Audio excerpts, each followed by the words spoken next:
thinking about, why am I so triggered by this? What can I do to let some of this go? What's in the best interest of our future relationship or co-parenting or a settlement agreement? Because if I push that big red button right now and everything explodes, it's not going to do anything for me. It's not going to serve any of us well. Hi, I'm Emily, and this is the Wholesome Wave podcast. These conversations are to inspire emotional wellness, healing, and growth, because the change you create in yourself ripples outwards, transforming those around you and the generations to come.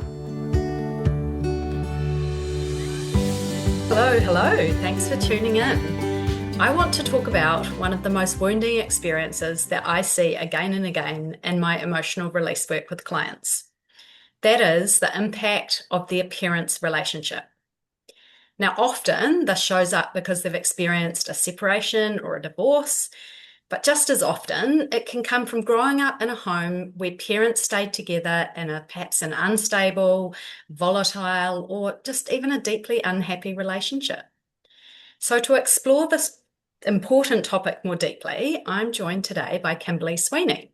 She is New Zealand's first certified divorce and separation coach.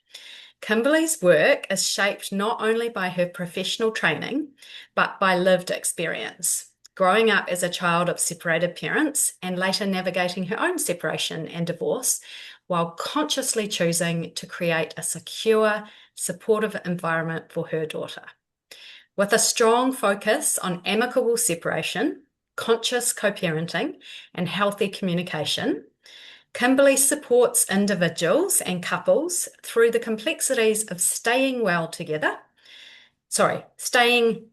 well, or separating well, always with the well-being of the children at the centre of this process. And this, as my regular listeners will know, is what I'm so passionate about. The well-being of children, breaking cycles so that our wounds don't repeat and become theirs. So welcome, Kimberlee. Thank you, Emily. Thank you for having me. Excited to be here. Yeah, well, I just love how our work marries together so well.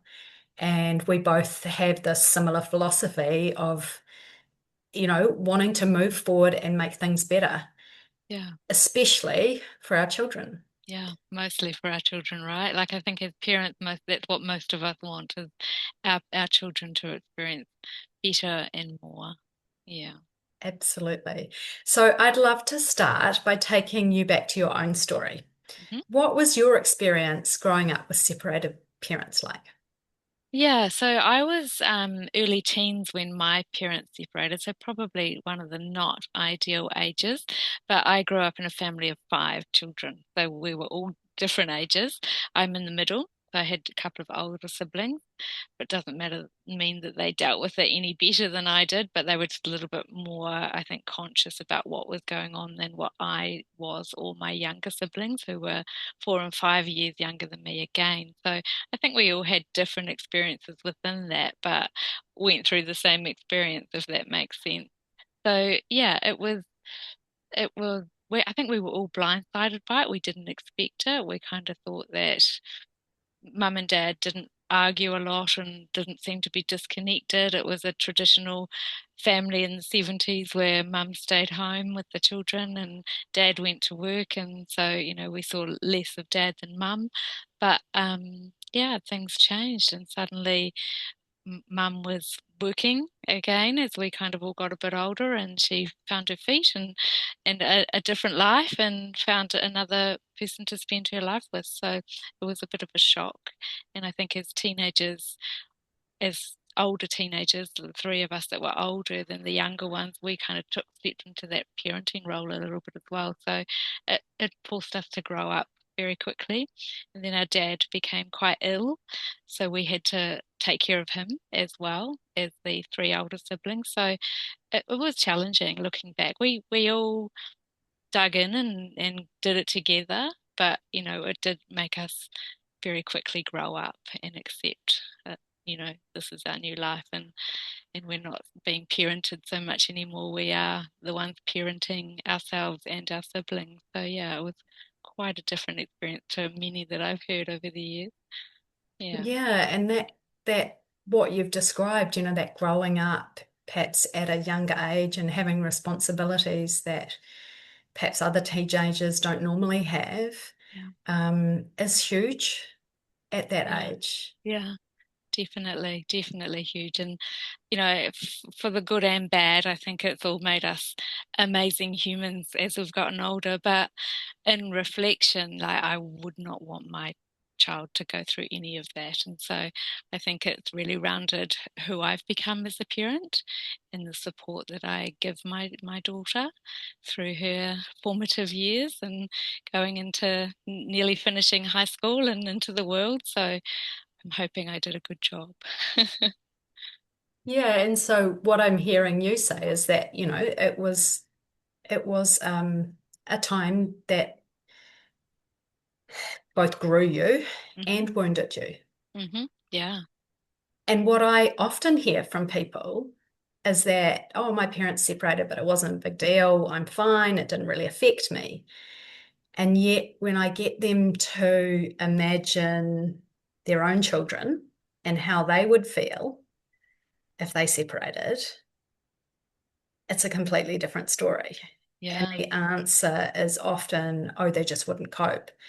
It would be awful. It would be horrendous. They would be really upset. And, our brains are so good at minimizing what we go through because we have to survive, right? Yes. And so our coping strategy is just push it away, minimize it, make it not a big deal, but it's still there underneath, right? Yeah. And this, what happens is then it comes back later in our life, right? Yes. Yes, exactly. And, we can support our children through it and talk them through it, but, we also don't want to over involve them in it either because it does still impact them and they're still dealing with, two parents that are now living in two separate homes and potentially kids that are going between two separate homes, which is huge. And, like, I always say to my clients in that situation, how would you feel packing your bags halfway through the week or every second week and moving to a different home? Like, yes, they're two loving homes with two loving parents, but these children are moving backwards and forwards all the time. So we have to take all of these things into account of how they're coping and feeling about it all as well. Yeah. And so recognizing that even though we may have been through this experience ourselves, is going, actually, this is big Yeah, and I need to make some space for this. yeah, yeah. And it doesn't mean that you don't have to not go through the separation just for the sake of the kids and their well-being, because sometimes it is in the better interest of the entire family unit that these two parents don't stay together because it's not healthy for whatever reason. And we also want to teach our children what a healthy relationship looks like, right? So it's not about staying for the sake of their well-being or their needs. It's about recognizing what's better for everybody in this situation and then supporting everybody through that. Absolutely. Mm. And so, what I see so regularly is people come to me with a problem in their current life. And like today, we're talking about relationships. So, a problem in their relationship. And what we so quickly uncover is that there's a wound from the past, usually from childhood, that's being triggered by what's going on in their current life. So, their old wounds and stored emotions start to get dumped onto their current partner. Mhm. And we so easily get caught up in this cycle of blame and focusing on what the other person is doing wrong rather than standing up and realizing that actually we're 50% of this relationship. Mhm. We're half Yeah, of this. yeah, And so there's a great deal of work that I could do to contribute to a better relationship rather than yeah, just saying it's all their fault. And I guess this is where my work and your work comes in, and particularly my work around emotional release to go back to those old wounds, process those so that we can be in a space where we cannot be so triggered by what's happening yeah, today. Yeah. and not blame them and say it's all their fault. And I guess one of the key things is that we can not just walk away from the relationship saying it's all their fault and not doing any work ourselves, because then we're likely to find ourselves attracting a similar kind of relationship. Yeah. So, in your work, what do you notice the shifts that someone sees when they start to move from blame into taking some personal responsibility? Yeah.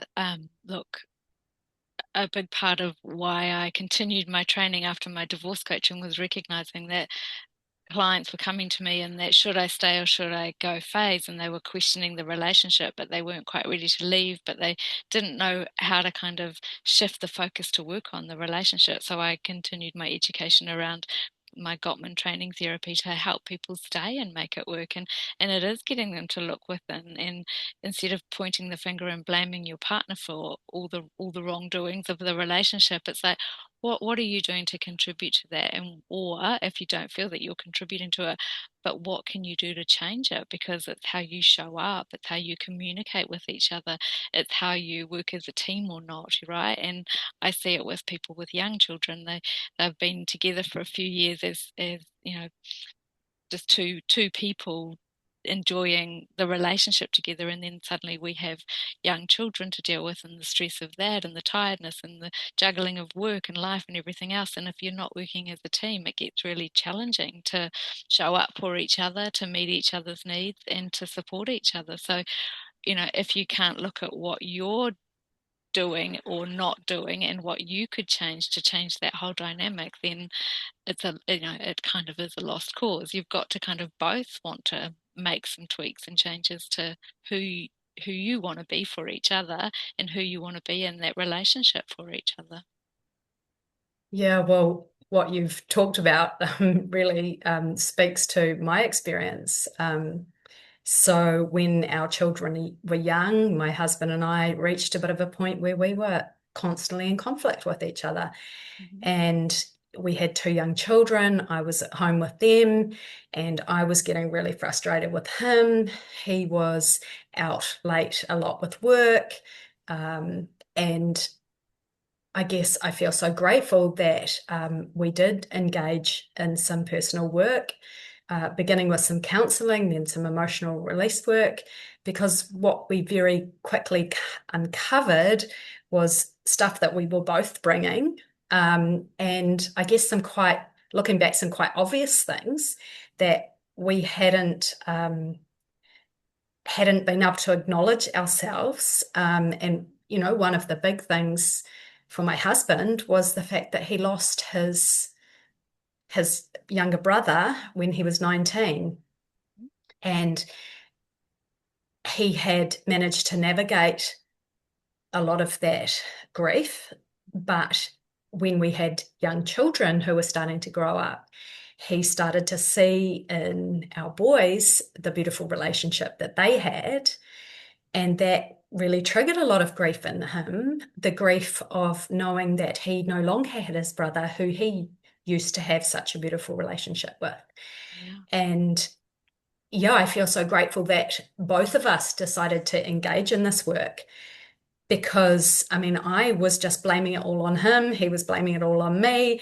There was finger pointing, and it could have been such a different path. Mm, absolutely. And how beautiful is that for him to recognize, what he went through with his own brother is something obviously he didn't, ever want to wish on his own children, but he also was missing what connection he did have with a sibling, and he was kind of reliving a little bit of that experience probably, but to acknowledge it and help heal through that process is important, right? So we don't keep bringing up all of those things into our future relationships.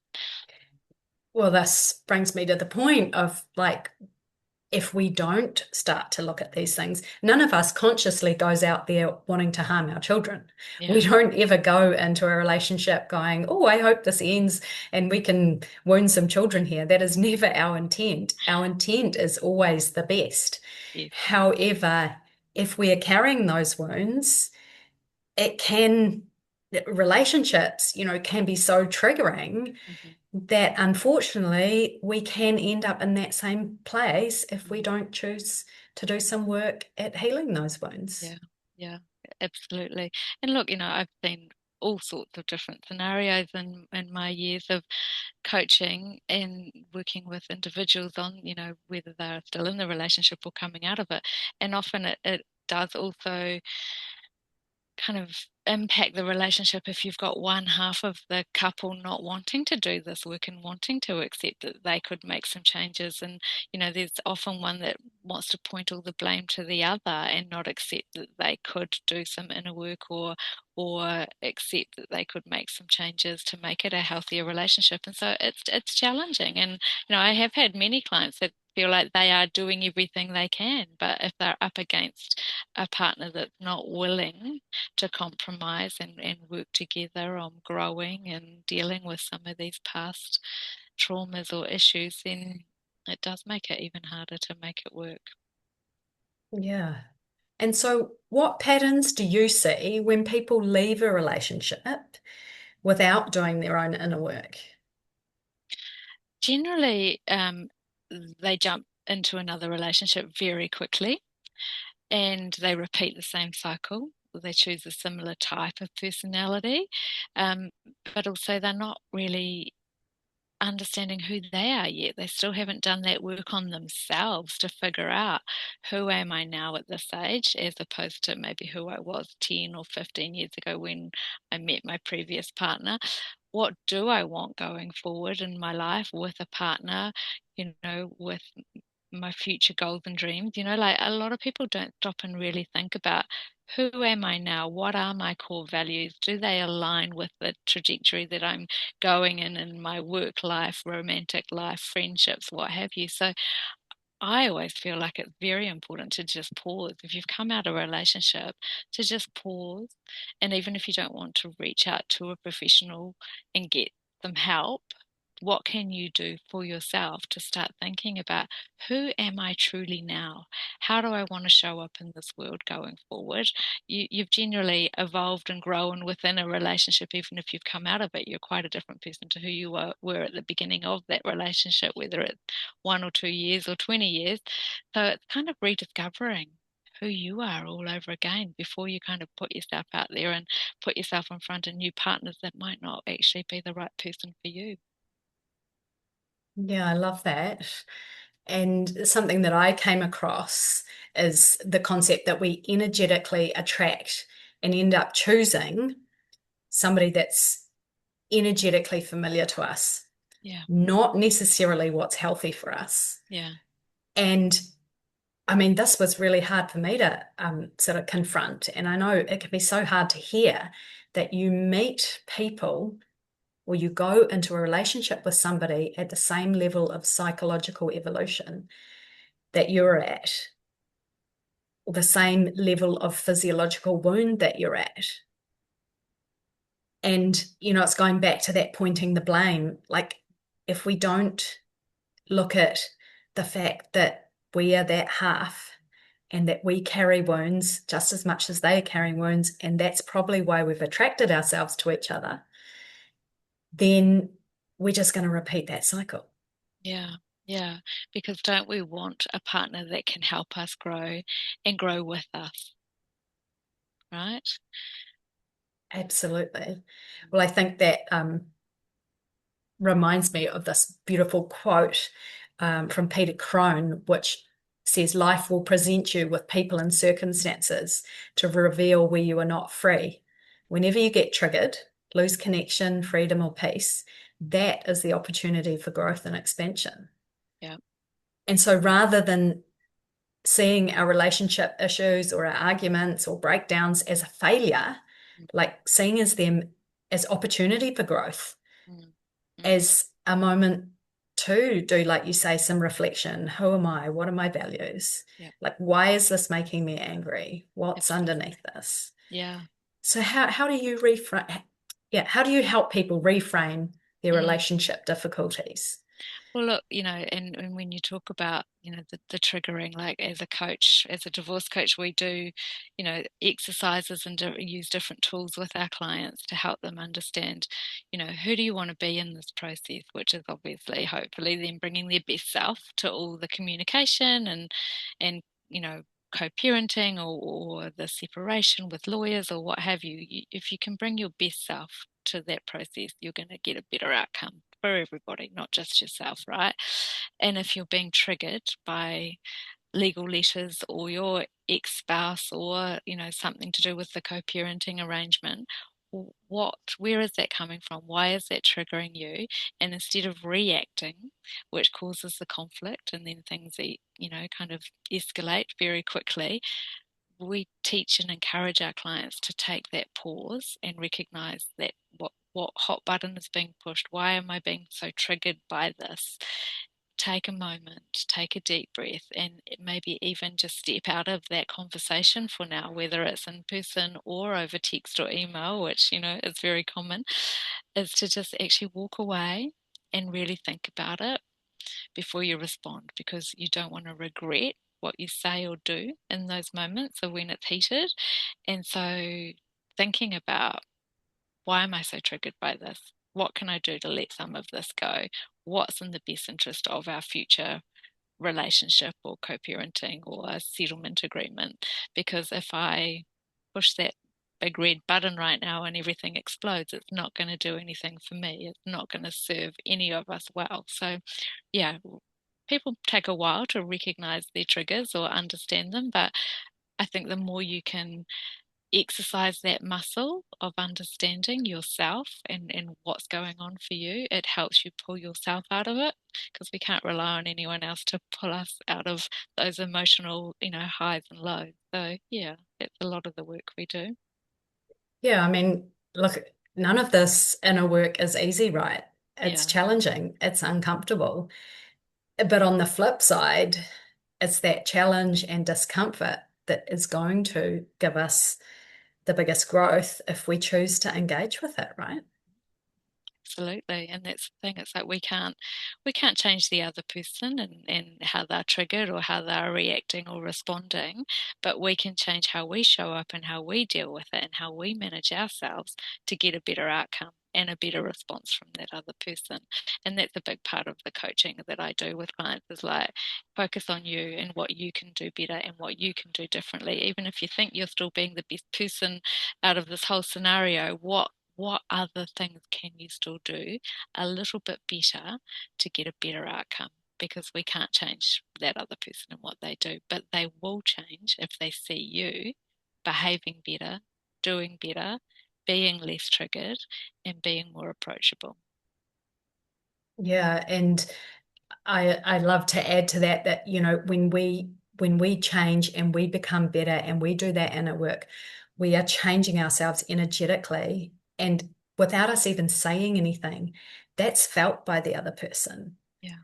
And that will, without setting out to change them, Mm, it will change the way they receive us. And so absolutely. that work, like you say, is just so important. Yeah.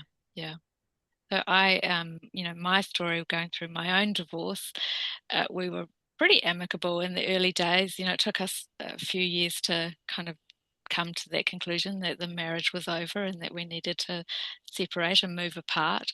And it wasn't really until the aftermath of, our daughter moving between two homes and the co-parenting relationship, and we, hadn't really kind of found our feet with a cohesive agreement that worked for all. So we had a couple of years of, a lot of unrest and a bit of conflict. And I can look back now and recognize the role I played in all of that, even though I thought I was being the better person.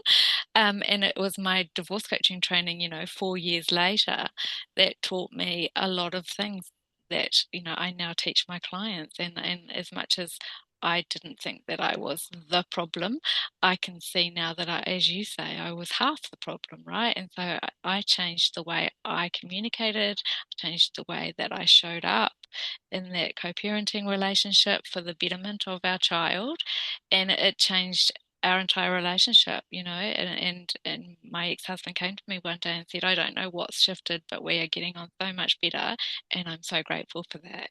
And I thought, that was me, and that was my training. But he thinks that it's a we, and that's fine. So yeah, I've lived it to understand it. Yeah, Yeah, well done, because it's not easy. And we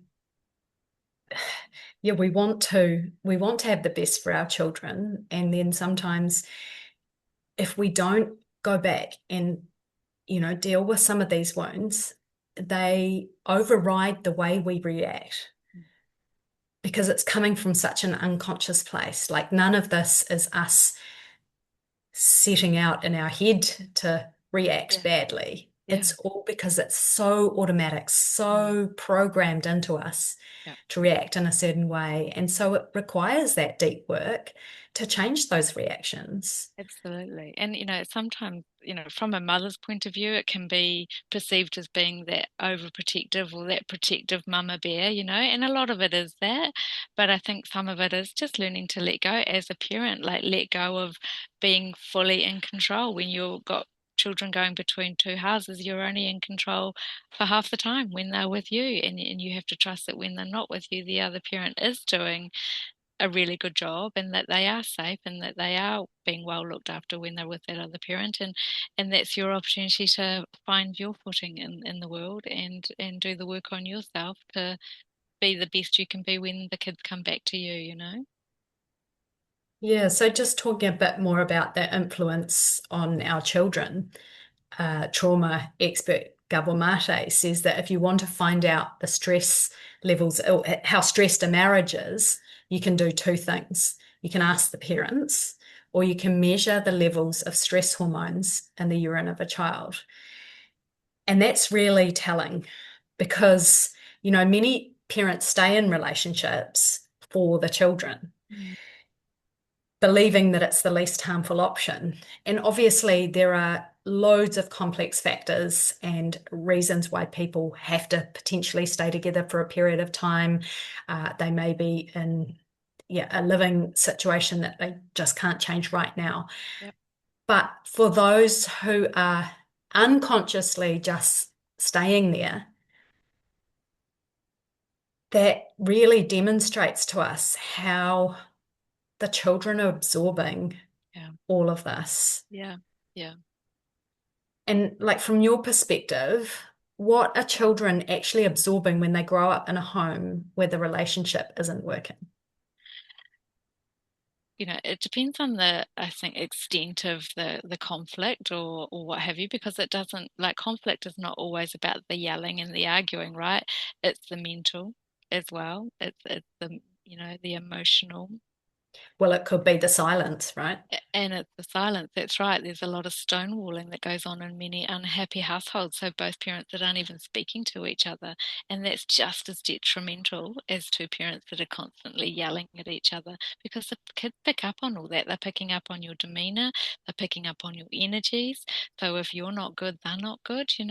If they've got a happy parent, then they're happy. If they've got a parent that is anxious, sad, overwhelmed, angry, they're gonna pick up on all of that, and it is going to impact them. So I find that really interesting, that test that you spoke about the urine test, to see what their stress levels are like, because some people don't recognize what it is doing to their children.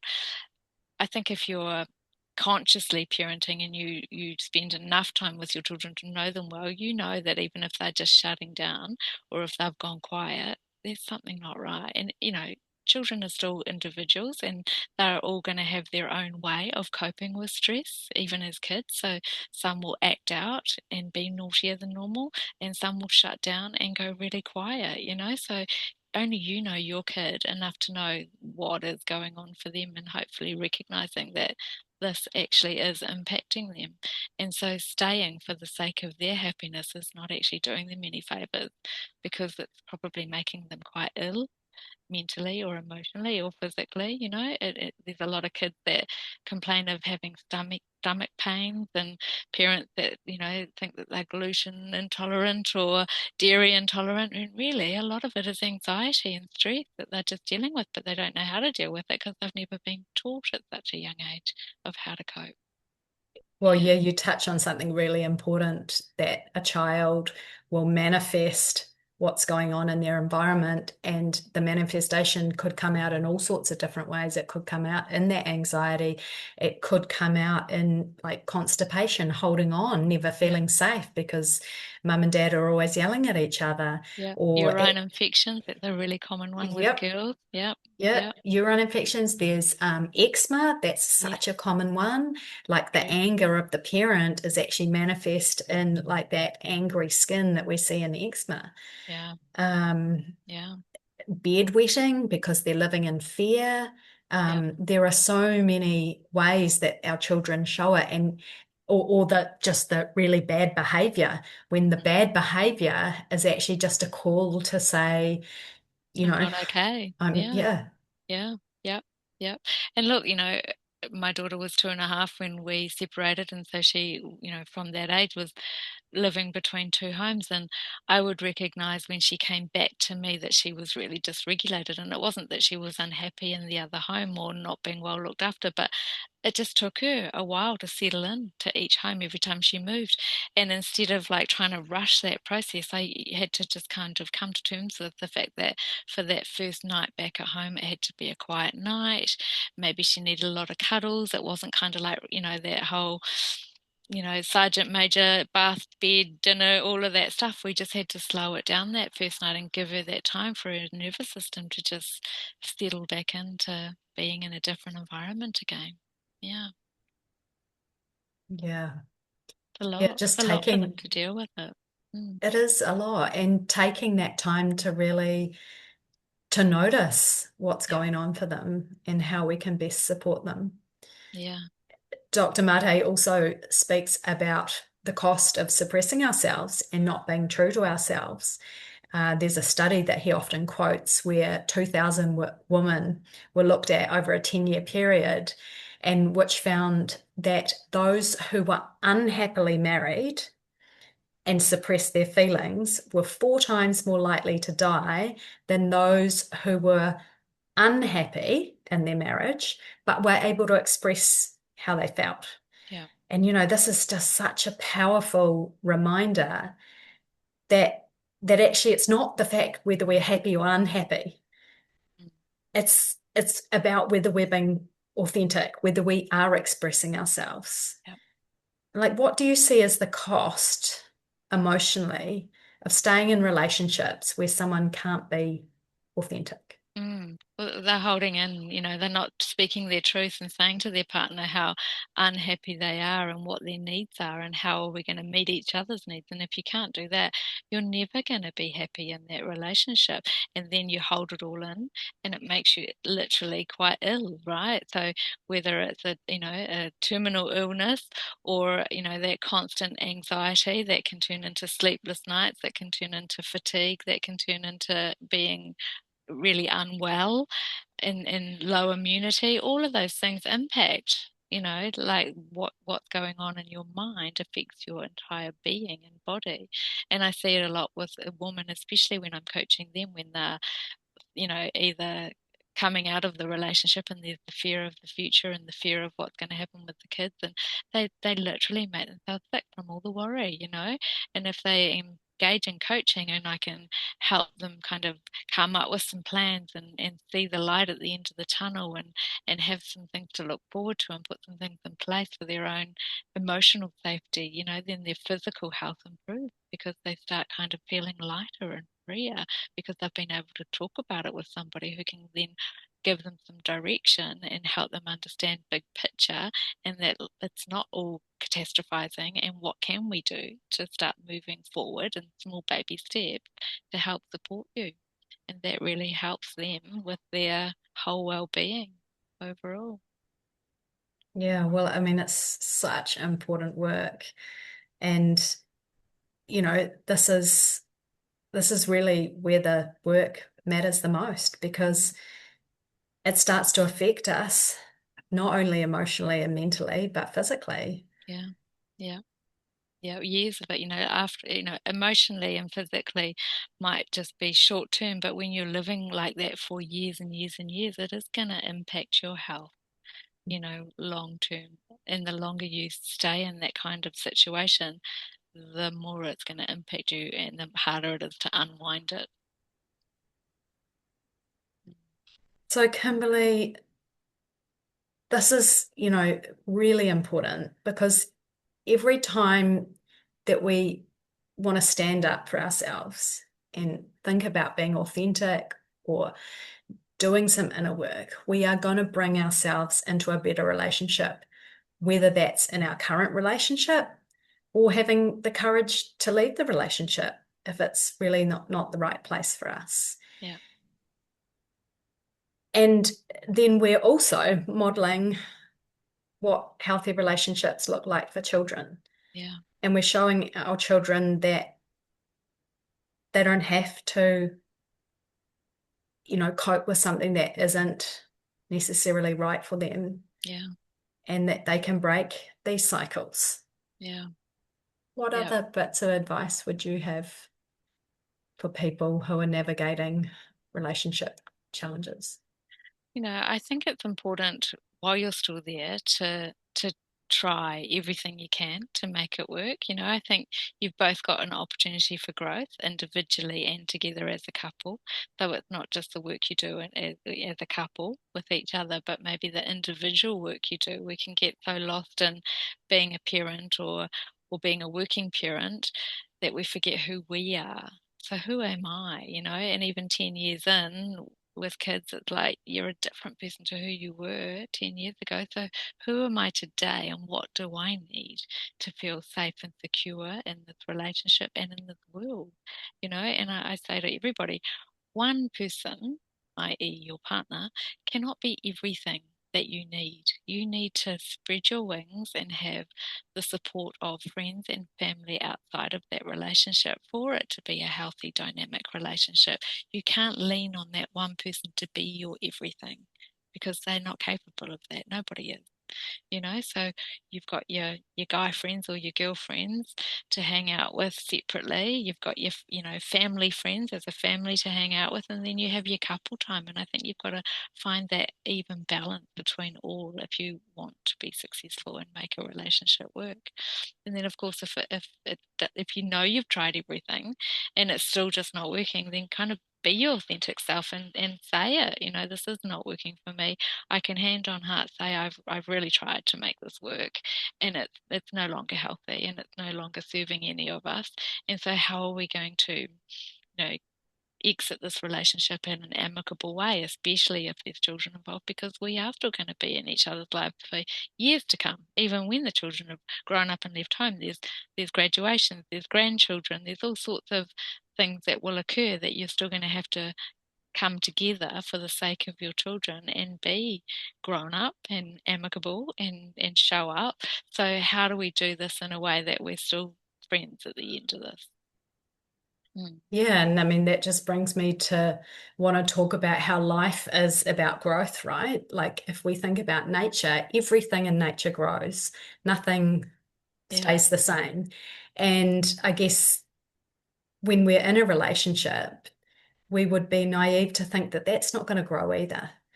And maybe one half of it grows at a different rate to the other until such that it's outgrown the other part.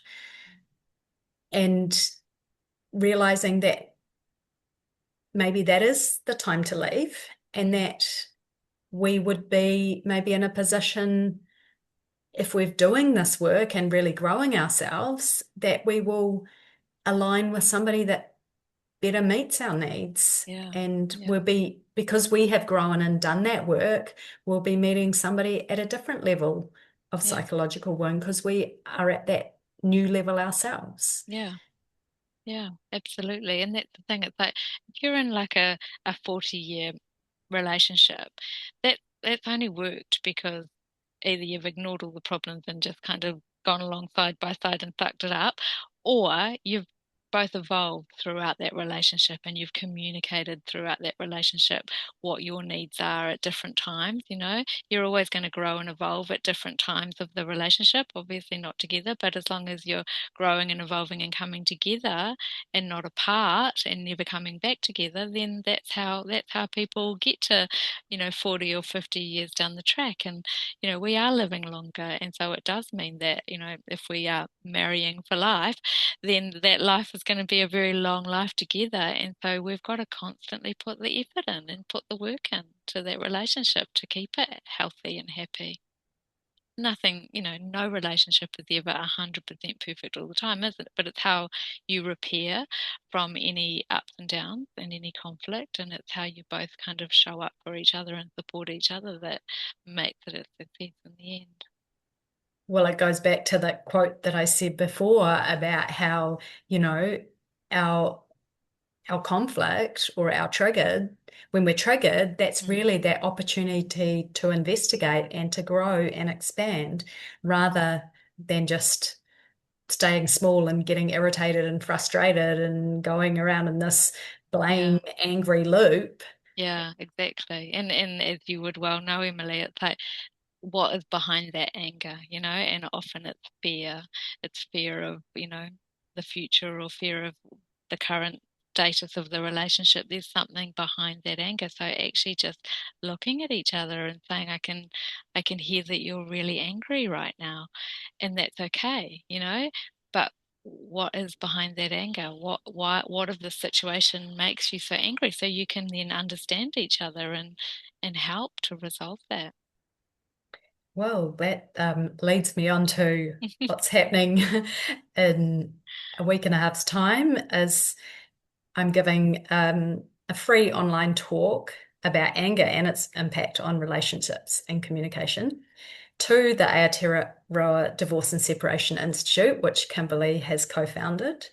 And so if our chat today has got you questioning your relationship and asking maybe how releasing stored stress and emotions could improve it, please see our show notes for details about how to register.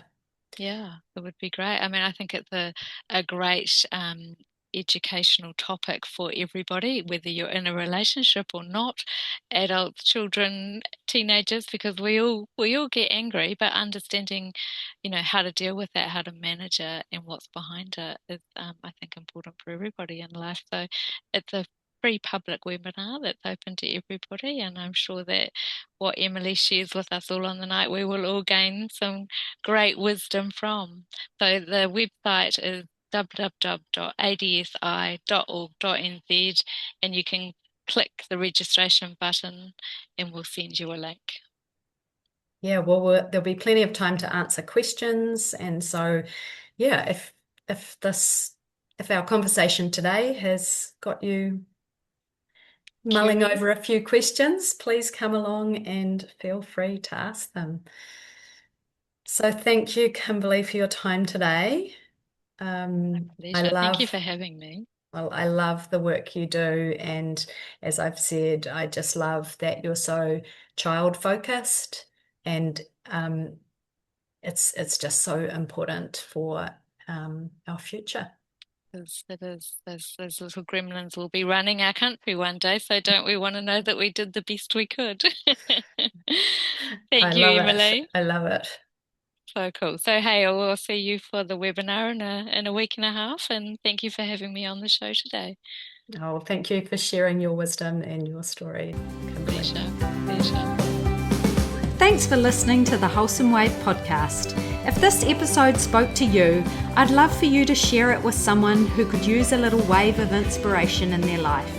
If you would like to explore emotional release work more deeply, you can connect with me at thewholesomewave.com. Remember, the healing you create in yourself ripples out to your loved ones and beyond.